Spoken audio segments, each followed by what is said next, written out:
Mēs atrodamies polimēra pārstrādes uzņēmuma Nordiclas jaunizveidotajā polimēra testēšanas laboratorijā. Šajā laboratorijā mēs pārbaudām Latvijā pieejamo plasmasas iepakojumu pārstrādājamību. Projekts tapis ar Eiropas Savienības LIFE projektu līdzfinansējumu. Projektu īstenojam sadarbībā ar Latvijas Zaļo punktu. Tā mērķis ir veicināt plasmasas iepakojumu pārstrādājamību Latvijā. Testēt savus iepakojumus aicināti ražotāji gan no Latvijas, gan no citām valstīm. Eiropas Savienības direktīvās noteiktas augstas prasības atkrituma apjoma samazināšanai un pārstrādai. Tāpēc šis ir vērtīgs risinājums, lai jau pirms ražošanas pārliecinātos, ka iepakojums ir derīgs pārstrādai Latvijā. Viena iepakojuma testēšana atkarībā no materiāla aizņem no 1 līdz 3 dienām. Šīs darbības mēs veiksim ar vairāku iekārtu palīdzību. Kā pirmā iekārta, ar ko mēs sākam, ir FTIRS. Ar tālu infrasarkanās gaismas palīdzību šauj pa iepakojumu. No šī šāviena viņš saņem atpakaļ spektru, kas ir polimēram, no kā ir veidots iepakojums. Šo spektru viņš salīdzina ar datubāzi, kas ir iekārtā, un pasaka mums, kas ir šis par polimēru un potenciālās sastāvdaļas, kas ir izmantotas iepakojuma ražošanā. Kad esam uzzinājuši iepakojuma pamata polimēru, mēs varam vērsties jau pie nākamajām iekārtām. Nākamā būs MFI iekārta, ar kuru mēs varam noteikt plūstamību.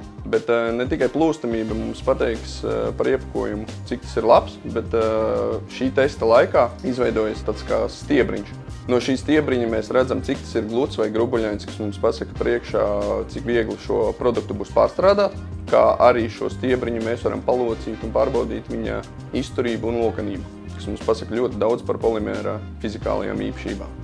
Ar DSC iekārtas palīdzību mēs izkausējam polimēru, un izkausējot polimēru mēs iegūstam diagrammu. Šajā diagrammā parādās citu polimēru, kā arī bāzes polimēru izkušanas pīķi, un no šiem pīķiem mēs orientējoši varam noteikt, cik daudz ir citu polimēru pieaugumu.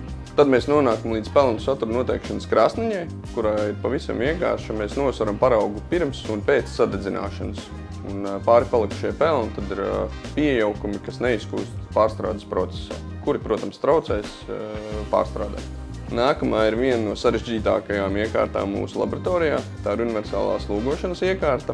Lai ar šo iekārtu strādāt, nepieciešams no parauga sagatavot tādu suņa kaula izmēra paraudziņu. Šo paraudziņu ieliek starp klapītēm un katra klapīte rauj uz savu pusi. Ar šo mēs spējam notestēt, kādu slodzi plasmasas spēj noturēt. Pēc sarežģītākās iekārtas mēs nonākam pie vienkāršākās iekārtas, kas ir durametrs. Tā ir pavisam maza iekārtiņa ar nelielu ekrānu un pildspalviņu.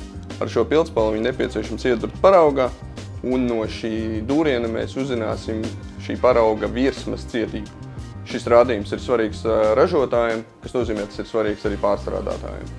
Pēdējā iekārta mūsu laboratorijā ir gēlu skaitītājs, kas strādā tandēmā ar mazu ekstrūderīti. Šajā ekstrūderā mēs šobrīd varam laist iekšā tikai LDPE materiālu. No šī materiāla mēs izpūšam tādu kā plēves burbuli, kurš tālāk iet uz šo gēlu skaitītāju.